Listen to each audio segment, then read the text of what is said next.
오늘 사도행전 13장에 있는 이 말씀을 가지고 하나님이 원하시는 교회가 어떤 교회인가 하는 것을 좀 말씀을 드리려고 합니다. 사도행전 1장 8절에서 교회가 모여서 기도하면서 성령의 충만하심을 받고서 모든 사람들이 성령의 충만하심을 받았을 때에 그 성령의 인도하심을 통해서 교회가 탄생했습니다. 그 교회가 바로 예루살렘 교회입니다. 예루살렘 교회의 모습을 보면은 어딘지 모르게 굉장히 전통적인 교회의 모습을 보여주고 있습니다. 굉장히 안정적이었고 말씀이 풍성한 교회였고 제자 훈련이 어쩌면은 잘된 교회였고 또 서로 위로하고 격려하고 붙잡아주는, 그래서 교회에 오면은 항상 편안하고 위로를 받는 그런 교회의 모습을 예루살렘 교회에서 찾아볼 수가 있습니다.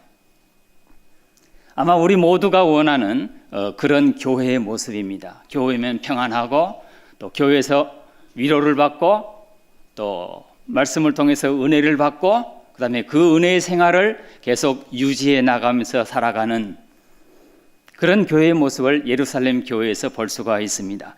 그런데 하나님께서 원하시는 교회는 그러한 교회의 모습이 아니었던 것 같습니다. 우리만 은혜를 받고 우리만 평안한 가운데서 살기를 원하고 우리만 서로 할렐루야 인사하고 위로하고 격려하는 그런 교회의 모습은 하나님이 원하시는 교회의 모습이 아니었던 것입니다.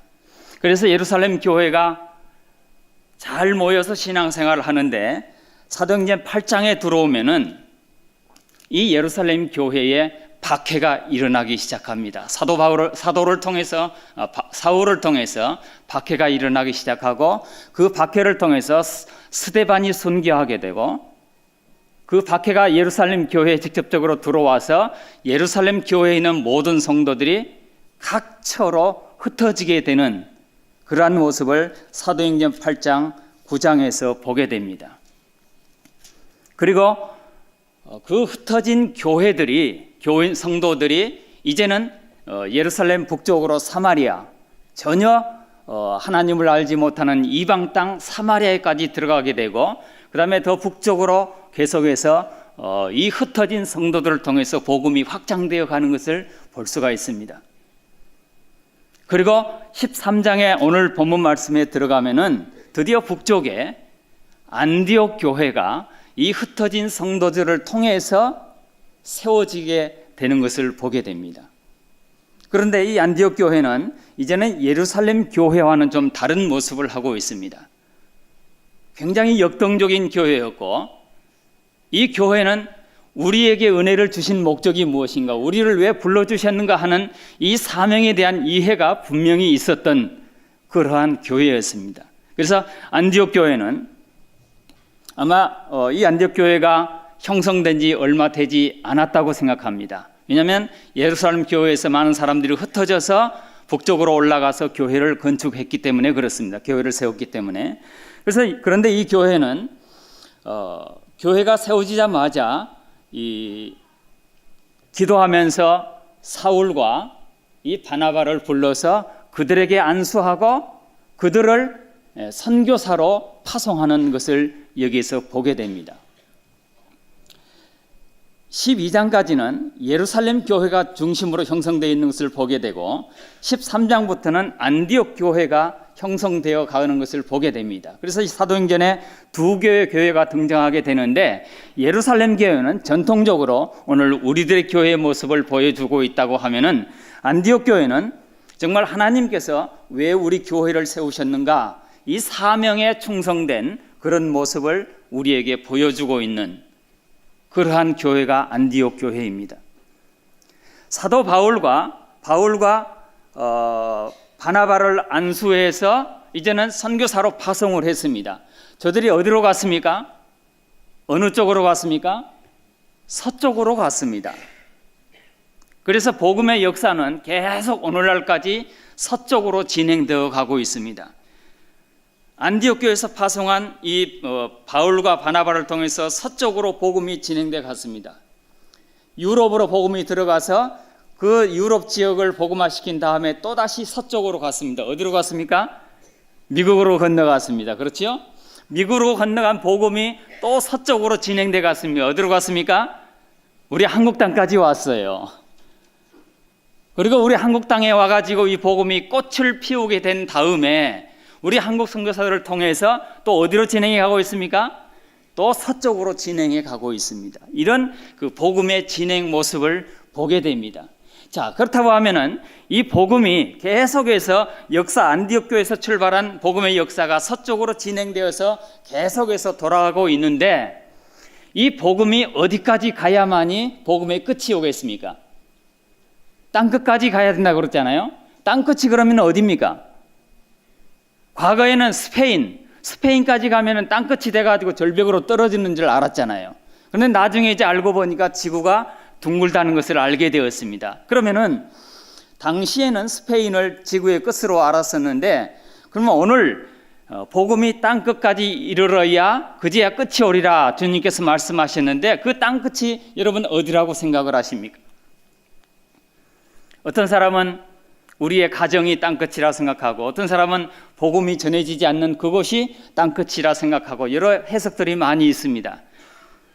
그런데 오늘 성경을 비춰가지고 땅끝이 어디인가 생각해 볼 때에 그 복음의 끝은 바로 복음이 출발한 그 지역입니다. 예루살렘과 안디옥 교회.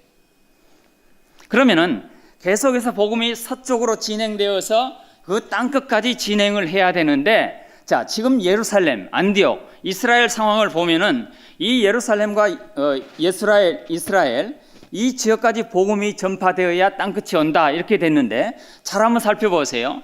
지금 예루살렘을 둘러싸고 있는 그 첫 번째 이 카테고리, 첫 번째 그 원이 어느 나라들입니까? 모두가 다 모슬렘 국가들입니다. 이스라엘을 둘러싸고 있는 모슬렘 국가들을 볼 수가 있습니다.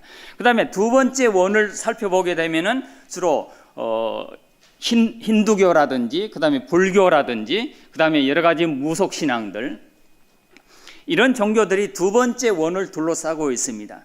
그 다음에 이제 무속 신앙들이 그 세 번째 원을 둘러싸고 있는 그런 모습을 보게 됩니다. 그러면은 복음이 서진을 해서 계속해서 진행해서 어디까지 가야 된다고요? 땅끝까지. 땅끝이 어디라고요? 복음이 출발한 그곳까지. 그러면은 예루살렘까지 복음이 들어가기 위해서는 이 세 번째 벽을 뚫어야 되고 두 번째 무속 신앙과 힌두교와 불교와 여러 가지 이 모든 종교들의 벽을 뚫어야 되고 그 다음에 가장 강하고 든든한 그 모슬림의 벽을 뚫고 들어가야만이 예루살렘까지 복음이 들어갈 수 있다는 것입니다. 지금까지 하나님께서 우리들을 통해서 엄청난 일들을 행하셨습니다. 그리고 우리 한국교회 선교사들을 통해서 정말 세상을 많이 변혁시키고 그 사회와 그 나라를 뒤집어 엎는 이런 엄청난 일들을 많이 행했습니다. 그러나 우리가 눈을 크게 뜨고 돌아보면은 지금까지 많은 역사에도 불구하고 앞으로 해야 할 일들이 얼마나 많이 남아 있는가. 복음이 땅끝까지 전파되기 위해서 이 벽들을 뚫고서 들어가야 되는데 얼마나 많은 일들이 우리 앞에 있는지 모릅니다. 지금 전 세계는 한 영혼을 두고서 엄청난 전쟁이 벌어지고 있습니다. 한 영혼을 사냥하기 위해서 모슬렘들이 그 영혼을 사냥해 갑니다. 불교에서 사냥해 갑니다. 또 여러 가지 많은 종교들이 이단들이 와가지고 그 영혼을 사냥해 가려고 원하고 있고 거기에 또 우리 기독교인들이 선교사를 보내서 이 영혼을 구원하기 위해서 엄청난 일들을 행하고 있습니다. 한 영혼을 두고서 이렇게 수많은 사람들이 수많은 종교들이 서로 그냥 탈취해 가려고 빼앗아 가려고 아주 불꽃 튀는 전쟁의 현장이 바로 이 세계의 현장이고 선교지의 모습들입니다. 아주 심각합니다. 아주. 서로 그냥 이 영혼을 훔쳐가기 위해서 빼앗아가기 위해서 아주 불꽃 튀는 그런 전쟁의 모습이 현장에서 이루어지고 있는 것입니다. 그래서 우리가 지금 행한 일들이 굉장히 많고 우리 한국교회를 통해서 엄청난 일들을 이루었지만은 앞으로 행할 일들은 더 크고 많다는 사실을 오늘의 삶 속에서 우리는 아주 정확하게 볼 수가 있는 것입니다. 하나님께서 우리 한국교회를 사랑하시고 또 우리 회원들 제일교회를 사랑해 주셔서 많은 선교사들을 보내고 그들을 위해서 사역을 위해서 지금까지 축복하고 기도해 왔습니다. 여러분들이 저를 러시아에 보내시고 지금까지 오랜 세월 동안 기도해 주신 것 참 얼마나 참 감사한지 모릅니다. 때로는 정말 어렵다고 생각하면서 이 위기를 어떻게 모면할까, 정말 나 혼자밖에 없는가라고 하는 그런 위기의 순간에 뒤에서 기도하시는 분들이 있었기 때문에 지나고 나서 돌아보면은 야, 내가 어려웠을 때에 나 혼자인가 싶었는데 뒤에서 기도하는 우리 본 교회가 있고 기도하는 한국 교회가 있었기 때문에 그런 위기의 순간들을 잘 지나올 수 있었구나 하는 것을 깨닫게 되는 거예요. 여러분, 여기서 새벽을 깨우면서 혹은 기도의 시간에 우리 세계 선교사들을 위해서 기도하시는 거 있잖아요. 내가 기도하는 것이 얼마나 하나님께서 들어주시고 역사하실까 하는 그런 생각을 종종 갖게 됩니다. 그러나 하나님께서는 우리가 모르는 순간에 우리의 기도를 통해서 자기의 일들을 이루어 나가고 계신 것을 여러분 믿으시기 바랍니다. 많은 선교사들이 자기도 모르는 사이에 위기를 넘어가게 되고 하나님 감사합니다라고 고백한 것은 뒤에서 기도해 주시는 분들이 있기 때문에 그렇습니다. 그것이 선교사들의 믿음이고 그것이 오늘 우리들의 믿음 아닙니까? 우리는 눈에 보이는 것이 없고 확신하는 것이 잡히는 것이 없을지라도 우리는 기도의 힘에 의해서 하나님의 역사가 진행되어 가고 있다는 것을 여러분 믿고 항상 기도에 힘쓰시기를 부탁을 드립니다. 자, 그래서 이 선교 역사가 이렇게 진행되어 가고 있고 또 우리 한국 교회를 통해서 파송한 선교 사역자들에 의해서 오늘 또 각 선교지 현장에서는 많은 일들이 일어나고 있습니다. 러시아에서 지금까지 사역을 하면서 저는 이런 계획을 가지고 있습니다. 첫 번째 10년의 사역은 젊은 청년들을 불러다가 훈련시켜서 또 말씀 교육시키고 또 신학교 보내서 목사 안수 보내가지고 그 다음에 교회를 개척하는 이것이 첫 번째 사역의 목표였습니다. 그래서 여러분 트베리 기억나세요?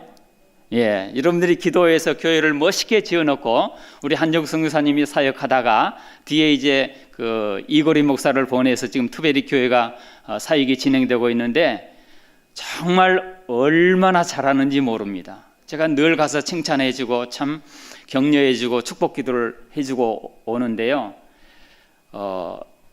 제가 여기까지 가르쳐 놨어요. 그래서 목사 안수 받고 결혼시켜가지고 그 다음에 모스크바에 있는 그 법대까지 보내가지고 지금 변호사예요.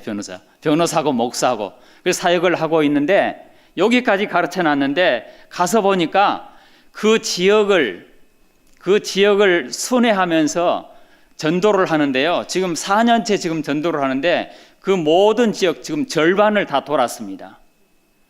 예, 막 욕을 먹고 그냥 또 어떤 때는 얻어 터지고 그러면서요.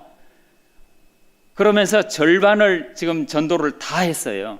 그리고 이제 금년에 이제 거기에 가정교회를 세우겠다고 그러더라고요. 얼마나 열심히 사역을 하는지 제가 정말 볼 때마다 얼마나 감사하고 얼마나 참 귀한 형제인지 모릅니다. 그것이 다 뒤에서 여러분들이 물질로 헌신하고 기도하고 계속해서 격려하는 가운데서 이루어진 선교의 열매라고 생각을 합니다. 예.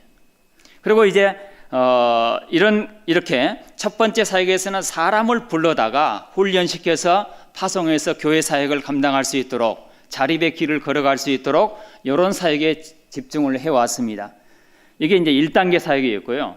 그 다음에 이제 두 번째 사역은 제가 직접 이제 현장으로 들어가는 거예요. 가만히 자리에 앉아가지고 부르는 것이 아니고 이제는 제가 현장으로 들어가서 현장에 있는 목회자들을 불러 모아서 말씀으로 교육을 시키고 또 현장에 있는 모든 성도들을 불러 모아서 저녁에는 부흥 집회를 하는 거예요.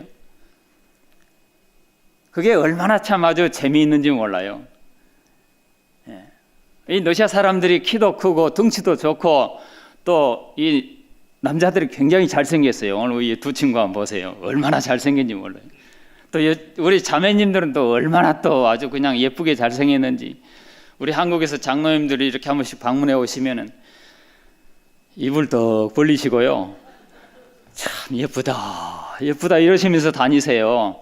제가 옆에서 이렇게 인도에 가면서 좀 제가 좀 쑥스럽잖아요.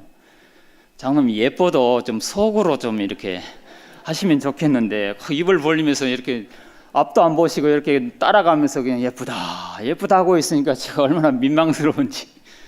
하여튼 그렇게 예뻐요. 그런데요, 그 사람들 앞에서 동양에서 온 조그마한 사람이 눈도 작고 키도 작고 별 볼 일 없는 사람이 강단에 서가지고 얼마나 재밌는지 몰라요. 여러분, 예수가 우리의 구세주시고 예수가 인류의 소망이시고 예수 외에는 우리가 믿을 사람이 없습니다 라고 이렇게 얘기를 하면은요, 이 사람들은 아민 이렇게 대답을 해요. 아민 아민 하면서 할렐루야 손을 들고 그래요. 그때요, 그 모습이요 얼마나 감사하고, 야, 참 하나님의 은혜가 아니었으면은 어떻게 나 같은 사람이 이렇게 참 외적으로 보기에는 이렇게 멋있는 사람들, 이 사람들이 굉장히 목이 곧은 백성들이거든요. 얼마나 아주 거만한 백성들인지 몰라요.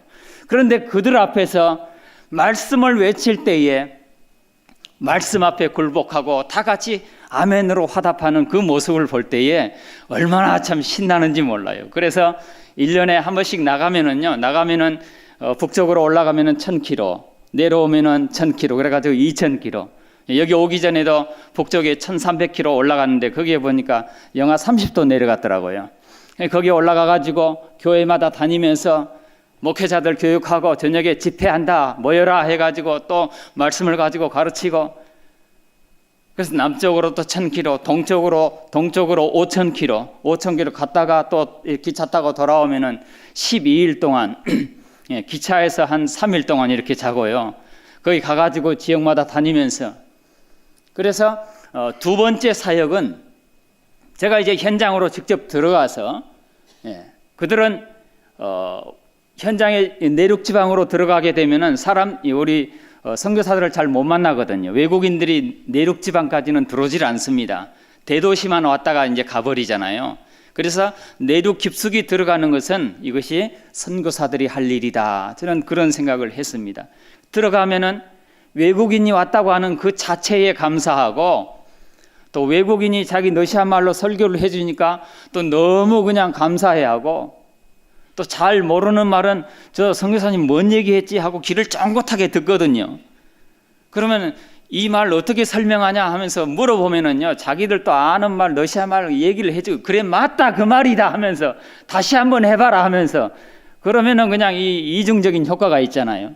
얼마나 참 감사해야 하는지 몰라요. 그래서 참 작년에도 정말 많은 도시들을 방문하면서 가는 곳곳마다 모든 성도들이 하는 한결같은 고백이 뭐냐면은, 목사님, 선교사님, 오늘 이 말씀, 오늘 성경을 이렇게 풀어주셨는데 20년, 30년 신앙생활 하면서 처음 들었습니다. 이런 고백들을 한결같이 하거든요. 우리 러시아 목사님들은 주로 이제 간증을 하면서 또 할 얘기가 없으면 그냥 기도합시다 하고 막 기도로 그냥 몰아붙이거든요. 그래서 제가 러시아 목회자들한테 기도만 하지 말고 간증만 하지 말고 이 말씀을 잘 연구해서 말씀을 좀 풀어줘라. 근데 그 훈련이 잘 안 돼 있어요. 공산주의 그 지하에서 생활하다 보니까 신학교도 없고 말씀을 배울 수 있는 기회들도 없어가지고 그 훈련이 안 돼 있더라고요. 그래서 이것이 바로 선교사에게 주신 몫이구나. 그래서 제가 그 먼 길을 다니게 됩니다. 이것이 두 번째 사역입니다. 이 사역은 아마 계속해서 진행될 것 같습니다. 그래서 기차를 타면은 20시간 혹은 30시간 기차를 타고서 이렇게 다니면서 이런 방법을 통해서 복음을 전하고 있습니다. 그리고 지금 2000년도 넘어와서는 이제 세 번째 사역의 단계로 지금 진입해 있습니다. 그 사역의 모습이 뭐냐면은 공동체를 통해서 자립의 길을 좀 열어주자. 러시아 교회가 다 가난해 가지고요. 제가 가면은 외국 선교사가 왔는데 무엇을 줄까 하여 저를 쳐다보고 있거든요. 목회자들이 애들이 7명, 8명, 또 12명 이렇게 많이 낳거든요. 애들을요. 그래서 가니까 막 집에 애들이 우글우글해요. 그래서 오늘 무슨 주일학교 무슨 성경공부 모임이 있나 그랬거든요.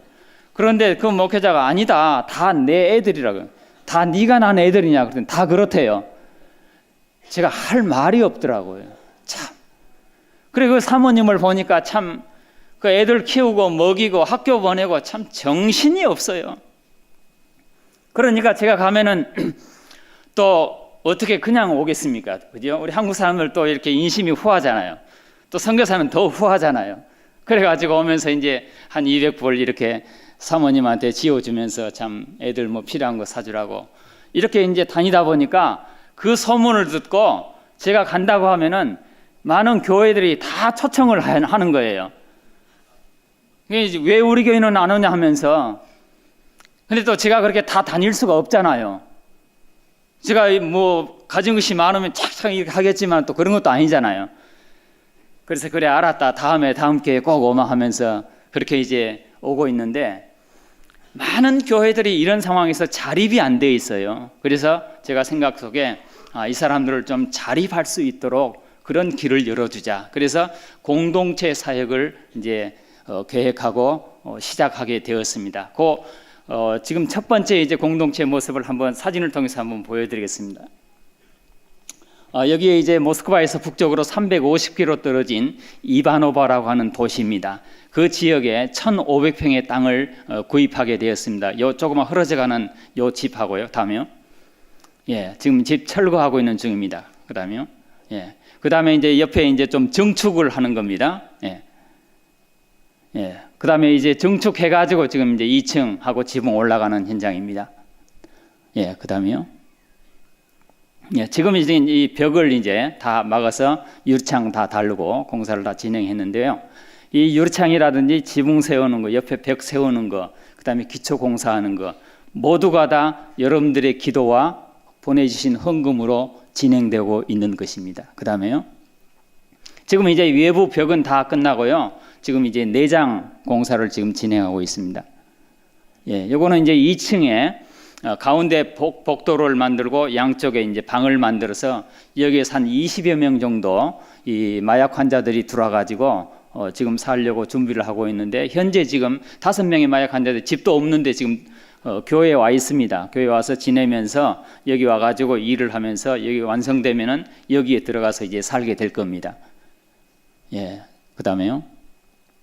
예, 지금 이제 마지막 그 위에 이제 천정이 이제 밑에 이제 그 방한 장치하고 그 다음에 이제 방음 장치 그런 지금 작업하고 있는 모습입니다. 예, 예, 여기는 이제 기도실을 만들어 가지고 지붕 바로 밑에 거기다 기도실을 지금 꾸밀 생각이고요. 예, 이거는 이제 자립의 공동체 자립을 하기 위해서 이제 어떻게 할까 싶어 가지고 생각하고 기도하는 중에 그 보은에 그 예수마을이라고 하는 농장이 있습니다. 그 닭을 키우고 이렇게 돼지 키우고 또 소도 키우고 그 마을인데요. 거기에 지난 주간 한 주간 들어와가지고 지금 여기 빅토르 목사입니다. 그 다음에 저와 또 세르게이 형제, 저도 세르게이인데 저기도 세르게이입니다. 그 세르게이 형제하고 같이 와가지고 한 주간 동안 여기서 지내면서 닭 모이 주고 계란 수거하고 그 다음에 닭 똥 치우고 이런 일들을 했는데요. 저도 이제 아침에 저녁에 오전 오후 여기 가가지고 이 친구들하고 똑같이 이제 그 닭똥을 치우고 계란을 수거하고 이렇게 했는데 닭똥을 치고 밑에 이제 그 개분을 다 이렇게 걷어내고 하면서 굉장히 춥더라고요. 거기가 그 보온이요. 안에 속리산 그 깊숙한 내륙지방이더라고요. 얼마나 추운지. 러시아에 와가지고 이렇게 떨어보기는 처음이었습니다. 그래가지고 보호를 떨면서 여기 가가지고 이제 닭똥 치우면서 한 주일 동안 닭똥 치고 지난주 월요일부터 금요일까지 닭똥을 치웠거든요. 제 이제 생각에 내가 지금 뭐 하고 있나? 내가 뭐 하고 있나? 비행기 타고 여기까지 와가지고 이 닭똥 치우면서 내가 왜 이러지 지금? 그래도 선교사고 목사인데 이런 생각하면서 그죠? 참 내가 별일을 다 한다 하면서 한 주간 동안 떨면서 닭똥 치우고 또 그 닭 먹이 그거 만드는 것 아주 그냥 그 차가운 그 마당에서요 사료 이렇게 배합하고 하는 것을 다 하는데, 아이고 얼마나 좋은지 아주 그냥. 그래 한 주간 동안 참 지나고 이제 이번 주에 오게 된 겁니다. 그 현장입니다. 예, 또 있습니까? 예, 감사합니다. 이렇게 해서 이제 구입된 그 땅에다가 이제 집을 지금 이렇게 지금 거의 다 완성했는데, 이번에 이제 지금 눈이 너무 많이 있어가지고 3월, 4월 달 동안에 내부 공사하고 전기 공사하고 그다음에 이제 스팀 공사하고 그다음에 이제 4월 정도 되면은 완성해가지고 이 형제들이 여기 와서 들어와서 살게 되고, 또 들어올 형제들이 지금 대기하고 있거든요. 그래서 주로 이제 마약 환자들이 여기서 들어와가지고 생활하면서 아침 저녁으로 훈련해서 그들의 영혼과 육신이 새로운 삶을 얻게 되는 그런 훈련의 장이 될 것입니다. 그리고 여기에 전국에 있는 목회자들을 불러가지고 너희들 어렵지? 자립하고 싶지? 그러면은 이리 와. 여기 와가지고 일주일 동안 먹고 자고 하면서 어떻게 자립할 수 있는 방법이 있는지 여기서 연구하고 여기서 기도하고 여기서 좀 육신의 좀 쉼도 좀 갖고, 그래서 지금 여기 한 채를 짓지만은 앞으로 이 한 가정씩 들어와서 살아갈 수 있는 그 공간을 한 서너 채 이렇게 조그만하게 한 가정만 딱 들어가서 살 수 있도록 더 지어가지고 이렇게 손님들이 오시면은 거기서 쉬고 갈 수 있는 그런 이제 센터를 여기에 지금 만들려고 지금 기도하면서 준비하고 있습니다. 우리 해운대 제일교회가 여러분들의 기도와 또 헌금으로 지금 기초 공사가 놓여지게 되고 지금 건물들이 지금 세워지게 되어서 이 공동체가 형성돼가는 이 은혜의 모습을 여러분들이 지금 보고 계신 겁니다. 그리고 책임자로서 오늘 이 빅토르 목사와 세르게 형제가 여기 와서 우리 이론적으로만 배웠던 것을 이제 실습을 통해서 하면서 기초를 든든하게 해야만이 앞으로 닭을 1000마리, 2000마리, 3000마리 이렇게 먹일 예정인데, 그런 것들을 잘 관리하고 또 거기에서 나온 수익을 가지고 자신들도 먹고 살고, 그 다음에 어디에서 교회 개척을 한다 하면은 거기에 후원을 해서 교회를 이렇게 세워줄 수 있는, 그래서 자립의 길을 걸어갈 수 있으면 참 좋겠다. 괜찮은 생각이죠. 그래서 이제 3단계 이제 그 선교 사역의 방향이 이 공동체로 이렇게 모아지고 있습니다. 이 일에 여러분들이 지금 굉장히 깊이 지금 참여하고 있고, 이 일들을 위해서 또 하나님께서 우리 교회를 사랑하시고 불러주시고 또 사용하시려고 하는 의도가 있지 않는가, 저는 그렇게 생각을 합니다. 오늘 하나님께서 오늘 사도행전 13장을 통해서 사도행전에 나와 있는 예루살렘 교회와 안디옥 교회의 모습을, 두 교회의 모습을 보여주셨습니다. 예루살렘 교회는 하나님 은혜 주시옵소서, 은혜 주시옵소서, 은혜 우리에게 평강을 주시고 우리에게 안정을 주시고 평안한 삶을 하게 하시고 축복해 주십시오. 이런 교회가 예루살렘 교회의 전반적인 모습이었다고 하면은 하나님께서 그 교회를 흩어버리시고 고난을 주셔서 흩어지게 만드시고 흩어진 백성들을 통해서 복음이 전파되고 교회가 세워지는 역사가 이루어지는, 그것이 안디옥 교회의 모습입니다. 우리에게 축복이 필요합니다. 우리에게 은혜도 필요합니다. 그러나 지금까지 베풀어 주신 이 은혜를 생각하면은요, 너무너무 감사한 일입니다. 러시아에서는 새로운 신종교법이 지난 6월 달에 발효돼 가지고요, 이렇게 예배하고 딱 나가는데 경찰이 들어와가지고요, 당신 여기서 뭐 했어? 예배했습니다. 그러면 당신 무슨 자격으로 예배했어? 당신 이 교회 성도야? 예, 그렇습니다. 성도 증명서 보여줘. 성도 증명서를 보여달래요. 그러면 그 교회가 이 사람은 우리의 성도입니다라고 그 주소록에 다 기록이 되어 있어야 되거든요. 근데 보통 교회들이 그렇게 안 하거든요. 그래서 교인이라고 하는 증명이 확정이 안 되면은 당신 벌금 해가지고 100만 원, 300만 원, 500만 원 이렇게 때리거든요. 그 성도들한테 100만 원은요, 2달 임금입니다. 2달 임금. 어떤 사람은 1달 임금이고요. 그래가지고 굉장히 지금 긴장 가운데 있거든요. 그런데 우리가 이렇게 평안한 가운데서, 이렇게 참 따뜻한 가운데서 마음껏 찬양할 수 있는 것은 정말 한국교회에 주신 큰 은혜요 사랑이라고 생각합니다.